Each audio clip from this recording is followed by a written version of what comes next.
Bienvenue dans le podcast de Disneyland Paris qui donne la parole aux talents que nous appelons cast members, sans qui sur scène ou en coulisses, la magie ne pourrait exister. À travers ces épisodes, partez à la découverte de celles et ceux qui ne laissent rien au hasard pour illuminer l'expérience des visiteurs.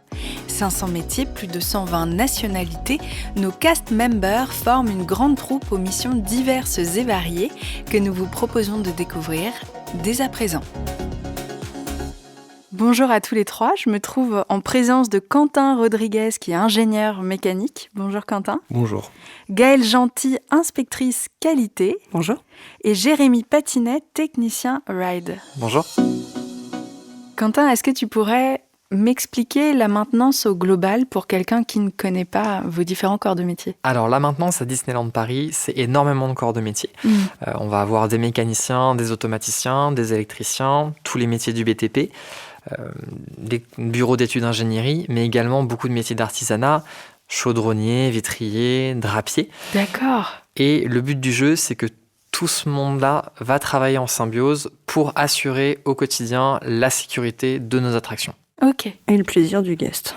Et le plaisir du visiteur. Ah oui, tout à fait. Dites-moi, quelles sont vos missions, une journée véritablement typique pour vous? Je me tourne vers toi, Gaëlle, par exemple. Alors, ma journée typique, c'est le contrôle qualité en général, c'est-à-dire que je vais vérifier les pièces mécaniques des attractions, faire un état des lieux de leur durée de vie. Tu es toujours dans le même lieu? Toujours dans le même lieu, je travaille toujours dans le même bureau. Alors, je me déplace des fois sur l'attraction, mais moi, c'est très rare. J'ai des collègues à moi qui se déplacent beaucoup plus sur les attractions. Moi, je travaille dans un bureau et je fais beaucoup de métrologie, donc je vérifie dimensionnellement l'état des pièces. Et toi, Quentin? Je ne sais pas si j'ai une journée type. C'est vrai. On va dire qu'il y a des tâches un peu types qui vont se retrouver, mais quand j'arrive le matin au bureau, je ne sais pas si je vais passer la journée typiquement à faire des expertises sur des pièces qui ont été contrôlées à contrôle qualité, si je vais aller me déplacer pour voir un problème directement sur les attractions et là aussi une expertise, ou si je vais pouvoir me concentrer dans une étude d'amélioration d'un véhicule, d'une pièce, d'un système et être bien au calme dans mon bureau. C'est très varié. Et toi, Jérémy, ta journée type? Nous sommes mécaniciens, attraction principalement. On gère toute la partie mécanique de l'attraction. D'accord. On gère aussi son fonctionnement dans l'ensemble. Appuyer des équipes de contrôle-commande qui, eux, vont avoir vraiment toute la partie électrique et commande de l'attraction. La maintenance audio-vidéo, qui va gérer tout ce qui est projection, audio dans l'attraction. Et la maintenance show, elle qui fait tout ce qui est effet de lumière, animatronique, décor. Alors, au quotidien, donc on a des procédures de maintenance écrites. On va dire que tous les jours, on va suivre. Donc, on a des procédures de maintenance quotidiennes. On a des procédures de maintenance hebdomadaires, mensuelles, annuelles. Et ça nous permet de partir d'une base. Et par rapport à cette base, nous, on va chercher les différents couacs qu'il pourrait y avoir, vert ou rouge. C'est vert ou c'est rouge. Et alors, toi, vraiment, tu signales et ça part du côté de Quentin, qui réceptionne les différentes infos. En somme, c'est un peu ça en fait. Donc effectivement, la maintenance va nous remonter des informations, des demandes, et nous derrière, on va les traiter. Ça va partir en études dans les différents bureaux d'études maintenance pour aller apporter une solution, une réponse. Et une fois que cette réponse a été produite, quand il s'agit de pièces, ça part chez Gaëlle en contrôle qualité. C'est ça. C'est nous qui intervenons. Ouais. Et on obéit à Quentin. On fait ce qu'il a dit. Et on lui remonte l'état des lieux de ce qu'il nous a demandé de faire. C'est à peu près ça le fonctionnement. Donc c'est vraiment la surprise presque chaque matin en arrivant au bureau. Presque la surprise. Ça dépend énormément de nous, en fait, de Jérémy et moi, en fait, ces journées. C'est-à-dire que si nous, on l'appelle pas, il est plutôt tranquille pour faire ses améliorations et faire vraiment son métier d'ingénieur sur la vie des attractions. Mais à côté de ça, oui, si nous, on l'appelle toutes les 5 minutes, il n'a pas le temps de réfléchir. Il est obligé de réagir dans la seconde. C'est aussi ce qui rend les choses un peu drôles et passionnantes. C'est ça, ouais, c'est ce qui nous donne envie de venir le matin, c'est qu'on ne sait pas ce qui va nous arriver. Ouais. Je sais que vous êtes là, alors vous n'êtes pas entrés tous la même année au sein du parc. J'imagine que vous avez eu l'occasion de déployer de nombreuses expertises depuis votre arrivée. Est-ce que vous pouvez me raconter ce que vous avez pu mettre en place, découvrir Alors, moi, par exemple, j'ai travaillé sur des projets un peu de toute échelle. Quand je suis arrivé ici, par exemple, j'ai travaillé sur l'ajout d'une pièce sur le véhicule de Crush Coaster, une pièce en mousse, quelque chose de tout bête, mais pour sécuriser un peu plus le voyage de nos visiteurs en bas âge dans le véhicule de l'attraction. Mais j'ai aussi travaillé sur des réhabilitations comme la réhabilitation il y a 2 ans maintenant de Dumbo the Flying Elephant, où là on a démonté intégralement l'attraction, tout recontrôlé, tout remis en état. Donc, il y a vraiment de toute échelle de projet. D'accord, c'est intéressant. Et toi, Gaëlle, j'imagine que tu as dû gagner en expertise en touchant justement à toutes ces... Alors, l'avantage que j'avais, c'est que j'avais travaillé 15 ans dans d'autres entreprises avant d'arriver chez Disney. Donc, j'avais déjà un bagage dans le ferroviaire, dans l'aéronautique et dans l'automobile. Donc, quand je suis arrivée à Disney, en fait, j'ai récupéré toute mon expérience et j'ai pu mettre en place des choses un peu plus qualitatives au contrôle qualité. Et justement, on parlait de votre arrivée à tous sur le parc. Quel est votre parcours, vous, à Disneyland Paris? J'ai un parcours mécanique, donc j'ai un BTS et une licence en micromécanique, donc dans l'étude du tout petit. Donc j'ai choisi ce métier-là, mais il n'y a pas d'études spécifiques pour ce métier-là. C'est à force d'expérience et de métiers différents où on apprend le plus possible. Et toi, Quentin, depuis que tu es à Disneyland Paris, raconte-moi quel a été ton parcours. Alors depuis que je suis arrivé à Disneyland Paris, moi j'ai eu quelques formations un peu plus spécifiques sur le plan technique, puisque donc moi je suis arrivé avec un diplôme d'ingénieur, mais j'avais plus fait, on va dire, de la robotique, de la mécatronique à plus petite échelle qu'une attraction. Et typiquement, j'ai été formé un peu plus précisément sur la soudure, qui était quelque chose que je maîtrisais vraiment pas avant d'arriver ici.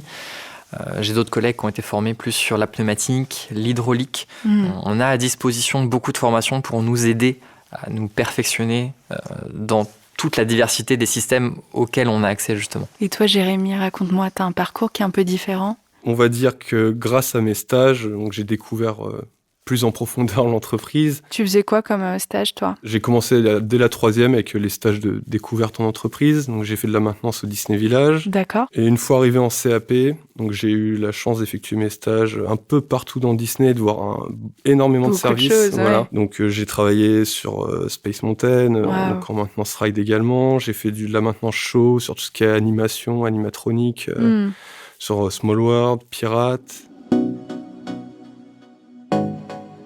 Est-ce que vous pourriez me raconter vos plus grands challenges? Notre premier challenge, ça va être la sécurité des visiteurs.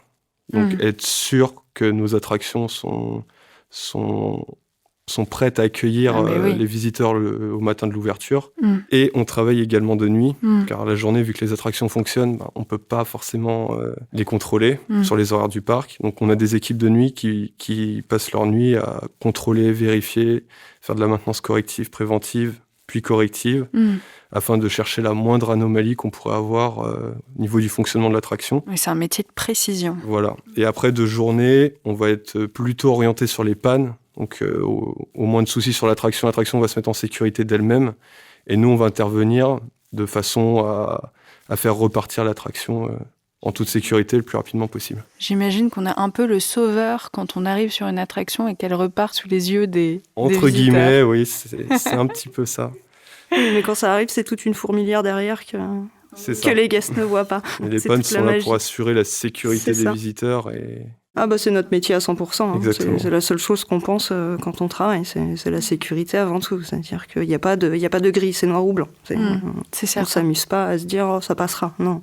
Ça c'est ton plus grand challenge, j'imagine. C'est mon seul challenge en contrôle qualité et dans tous les métiers que j'ai faits, dans toutes les entreprises que j'ai faites, c'était mon seul challenge. Le contrôle qualité, on est le garde-fou, c'est-à-dire qu'on est les seuls à pouvoir faire l'état des lieux et dire voilà, on devrait avoir ça, on a ça.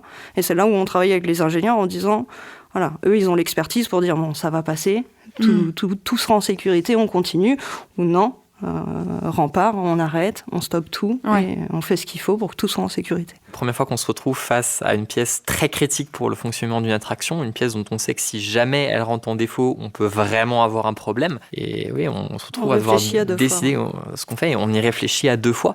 Donc c'est une grosse responsabilité qu'on a. Après, effectivement, on s'y habitue. Ah oui, on n'y pense plus. Hein. Sincèrement, pour moi, c'est naturel. C'est-à-dire que au bout de 20 ans, c'est devenu naturel. C'est-à-dire que c'est une évidence. Je ne réfléchis plus à ça.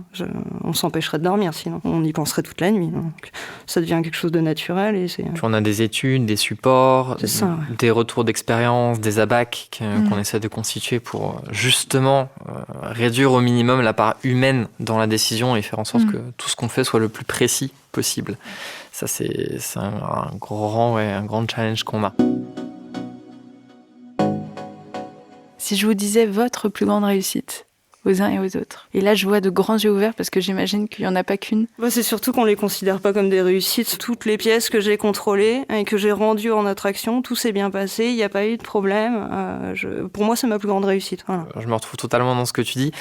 C'est vrai que nous, on est le plus challengé, je dirais, quand on est en réhabilitation. Donc, quand les attractions sont fermées et là, tous les corps de métier se mettent en marche ensemble pour mettre en place des améliorations. C'est là qu'on a nos plus gros travaux. Est-ce que tu pourrais me citer justement les différents corps de métier ? Alors, déjà, en termes bureau d'études, nous, en amont, on a un bureau d'études mécaniques dont je fais partie. On a un bureau d'études qui est dédié intégralement à l'automatique.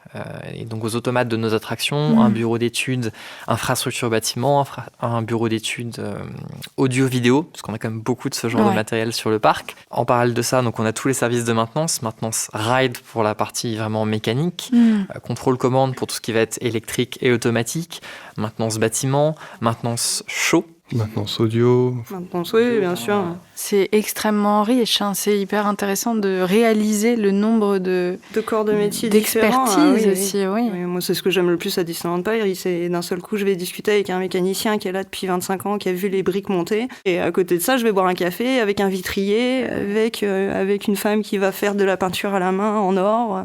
Enfin, c'est la magie de Disney, quoi. C'est-à-dire qu'il y a vraiment tous les corps de métier. On a des métiers que plus beaucoup de personnes savent faire. On ne s'ennuie jamais.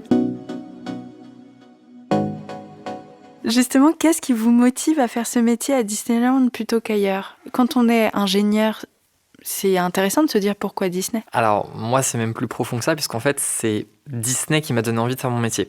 Wow. J'ai toujours été très curieux et en fait, quand j'étais petit, une fois par an, mes parents m'emmenaient au parc. Et à force de dire « mais comment ça marche, ils ont fini par me renvoyer un peu dans les cordes. « Mais fais des recherches !» Enfin, renseigne-toi. Et j'ai découvert ce que c'était que l'imagineering, l'ingénierie. Et comme en parallèle de ça, en cours de physique, j'étais totalement insatisfait par les explications qu'on me donnait de oui, tous les objets sont réduits à des points. Et j'ai fini par... Ça, c'est mon boulot, ça. par trouver ce que c'était que la mécanique. Et en m'imprégnant de tout ça, en fait, comme j'ai un côté très artistique aussi sur mon plan personnel, c'était un peu une évidence, pouvoir mettre mes compétences techniques au service d'un produit qui allait permettre de créer des émotions, créer des souvenirs, faire vibrer du public. C'est génial. Il y a pas à dire, il y a beaucoup d'entreprises dans lesquelles le produit final, on ne le voit pas. C'est quelque chose qui va être vendu à l'autre bout de la planète. Moi, le produit final, entre guillemets, j'ai 200 mètres à faire hors de mon bureau. Je me mets à la sortie d'une attraction et je vois le sourire sur le visage d'un visiteur qui vient de faire une attraction et qui a passé un super moment. Je suis d'accord avec Quentin, c'est que dans la plupart des métiers, dans la maintenance, tu ne vois pas la finalité de ton travail. À Disney, on le voit. Et c'est vraiment appréciable de voir le bonheur des guests. Complètement. Et toi, Jérémy, je sais que tu as, et on va terminer là-dessus, une expérience toute particulière avec Disney, puisque ton papa a fait partie de l'équipe de construction. C'est ça. Donc on va dire que j'ai un peu grandi dans l'univers de Disney, des parcs d'attractions. Je suis né juste après l'ouverture du parc. Et donc voilà, depuis tout petit, j'ai grandi un peu dans l'univers Disney, y aller tous les mois. Et ce qui a fait que j'ai voulu en faire mon métier. Donc un peu comme Quentin, je pense, on est tous tombés... dedans dans quand on était petit. On est tombé dans la marmite quand on était petit, c'est le cas de le dire. Alors moi, j'ai quelque chose que j'ai appris sur toi, Jérémy. Tu es passionné de parcs d'attractions. Donc, en règle générale, toi, ton truc depuis toujours, c'est réellement la mécanique, c'est ça ? La mécanique sur attraction m'intéresse vraiment depuis tout petit. J'ai eu la chance d'en faire mon métier.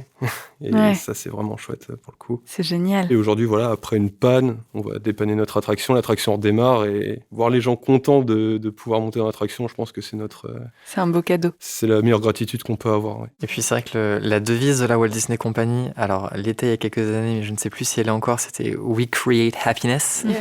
On crée du bonheur. C'est pas juste une devise. Non, c'est quelque chose qui est palpable et qu'on peut voir nous au quotidien. Comme quand l'attraction est en panne. On est là dans les 10 minutes et on va régler le problème. C'est-à-dire que tout de suite, tout le monde va se réveiller, on va tout arrêter pour que tout reparte et que le guest soit le plus heureux possible. Ce n'est pas qu'une devise, là je suis d'accord là-dessus, c'est vraiment notre base de métier. Il faut que le guest soit heureux. Je vous remercie beaucoup tous les trois. J'en ai appris beaucoup aujourd'hui et ça me donne envie de creuser sur vos métiers et de regarder avec admiration, je le dis, la prochaine fois que je verrai l'attraction Dumbo. Merci beaucoup. C'est un plaisir. Merci. Un plaisir.